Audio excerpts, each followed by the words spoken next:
Hey guys, so I've got another tutorial here on how you can use Photoshop to create like a Limbo-esk environment. So first thing we're going to do is going to click on Create New, and you want to make sure that your canvas size is 1920 on the width and 1080 in the height. Make sure it's in pixels as well, of course. We don't want it too huge. Resolution is fine about 150. And before we go ahead and click on create, we're going to click on the background and just change this to a grey colour. So we'll choose 7A, 7A, 7A, and just click confirm on that one. Obviously feel free to pause the video and go back, and if any of these steps are going a bit too quick. Feel free to close your learn tab as well if you like to have a bit more space if that pops up. And we'll unlock the layer and we'll go ahead and create a new layer above that. And we'll call this ground. So we're going to use the pen tool for this to kind of sort of section off the different areas. So if I click off the canvas first and click again, if you click and hold, it will allow you to curve the area. So we're just going to create some sort of gentle sloping areas. Feel free to kind of mix up between straight lines and curved lines. I'm just going to go all the way across over the edge, and then I'll just go back round. Click on the first one to complete it, and then click fill path. That was right click in the space there as well, sorry. So right click in the space, go to fill path, and then choose the color. We're just going to use black for this. We can specify a specific color, but it gives us the shortcut of just choosing black, so we'll do that for that bit. We'll then go ahead and create a new layer. Call this one tree, and using the same process as before, we're going to just use the pen tool again. And obviously it doesn't have to look exactly like what I'm doing here, so please don't feel you have to follow it to the T. But yeah, just create your tree, and I like to hide it just behind that point there and go back and again complete it.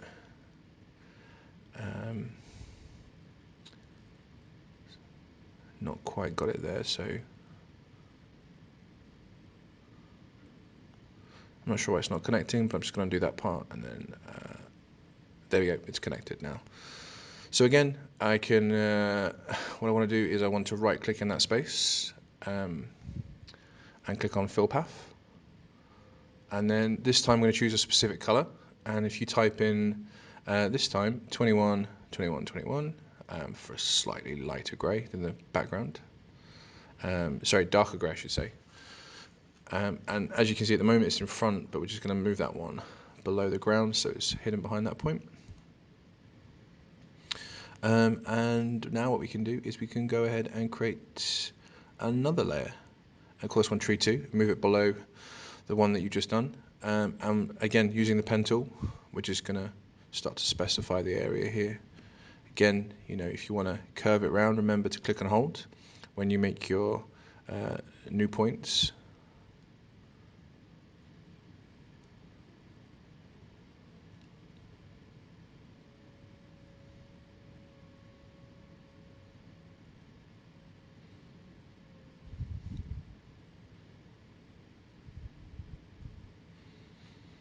And complete it again.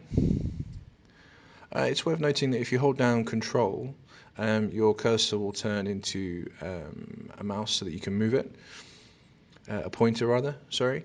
And yeah, if you click off it and then specify the point and hold down Control, you'll be able to move that point around, and you'll also, if you hold down Control, you'll be able to move the actual curve of that as well.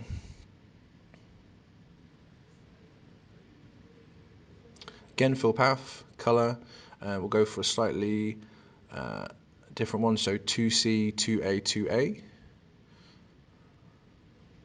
So a little bit darker.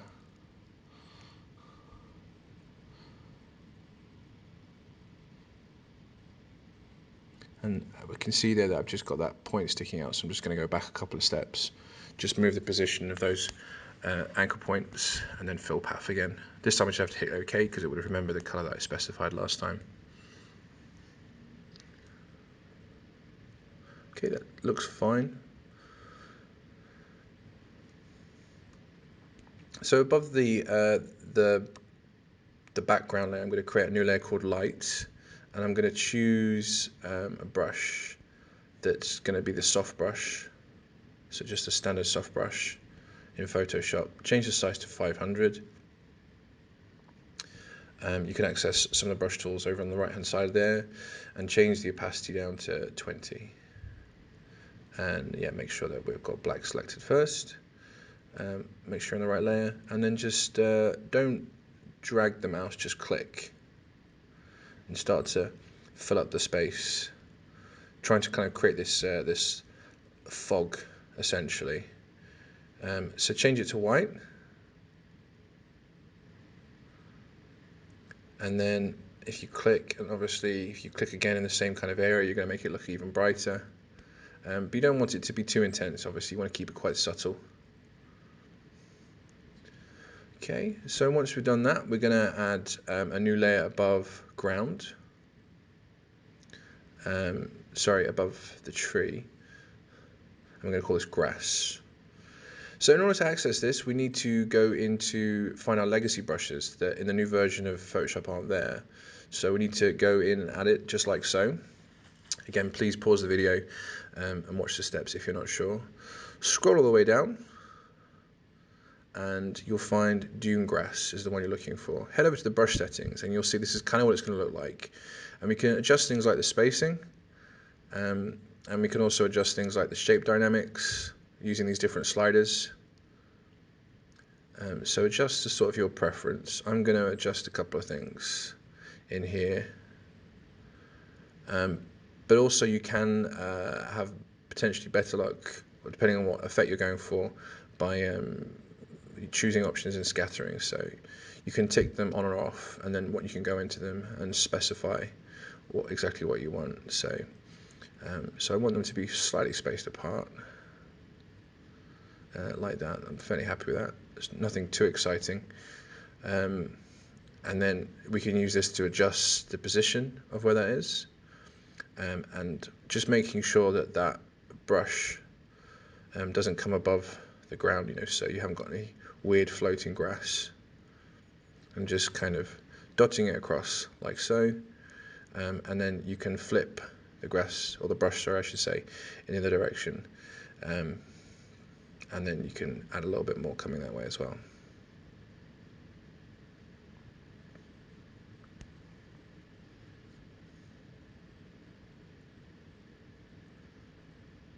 So go ahead and hide that. And then what we'll do next is we will add a noise layer above. No, we won't. We'll add Gaussian blur first, sorry, before we add the noise.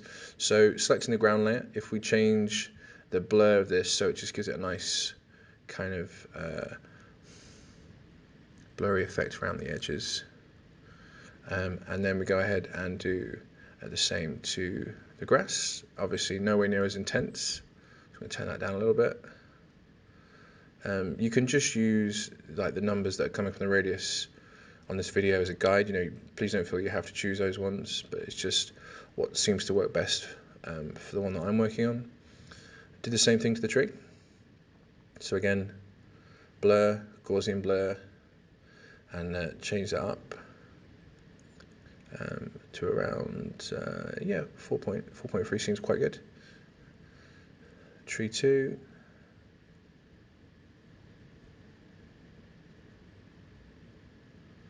And then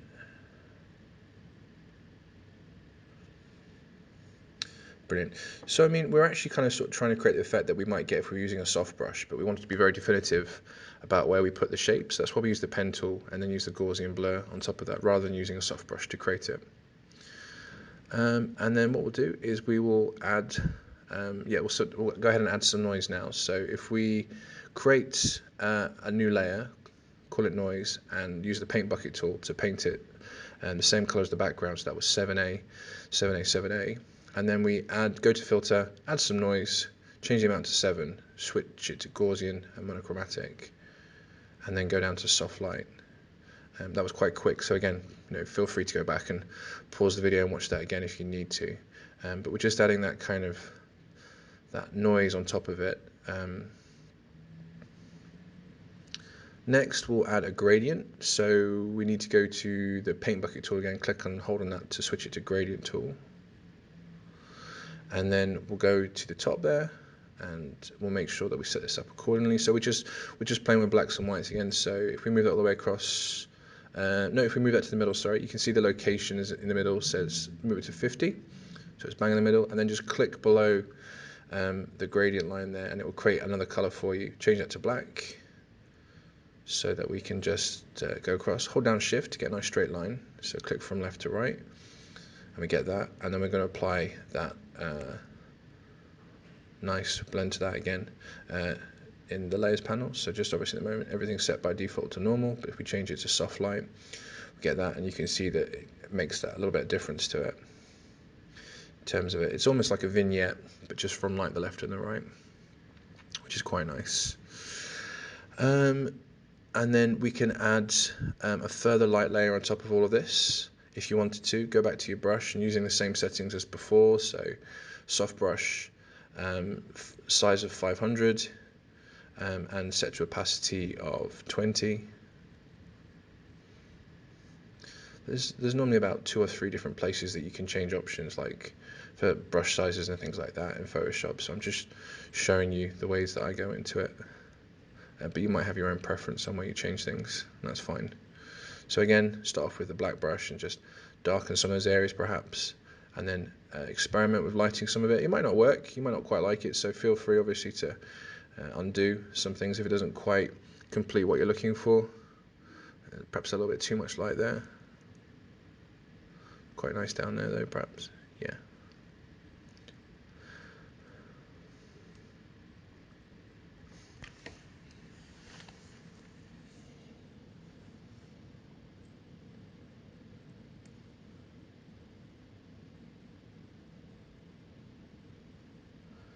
Just going to add a little bit more Gaussian blur to that grass, just because I think it needs to be a little bit more blurry. There we go, that looks a little bit better.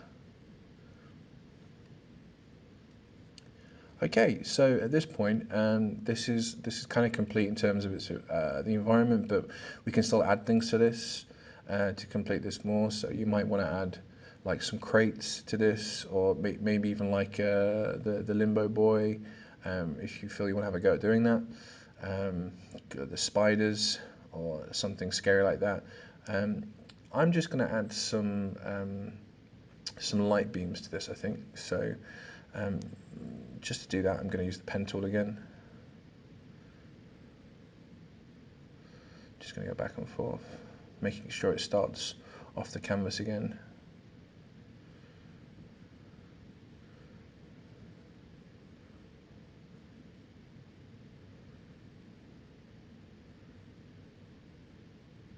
Just join it again. And if I right click and go to fill path, and I will just choose, I'll just choose white for this. And obviously that's quite intense, so we can change a couple of things. Hit return to confirm that as well. Something I probably should have mentioned earlier in the video, if you hit confirm when you're in the pen tool, it will actually remove the pen anchors that you've done, so they're not there anymore. I'm going to put a blend soft light on this, but I might need to adjust the opacity as well a little bit.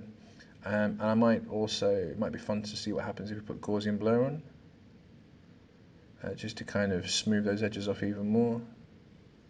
That looks quite nice. A bit too much. There we go, that's quite cool. I like that. So again, we don't want anything too intense, we want it to be quite subtle. And then we can use our brush tool again, which still has those settings of opacity of 20%. And we might start kind of removing parts of that, or adding parts of it. So adding a little bit of light to that, see how that looks. I'm not sure about the top one, don't think it's really working. So I might pull back on those ones. So I'm just darkening the area again. Still on that layer as well, where the kind of the sunbeams are coming through. Just dotting it. And then remove that from it as well. So yeah, I don't really need that one. I don't think we needed 3, perhaps just needed 2. And then if I can make my brush size a bit bigger as well, and just darken some of that.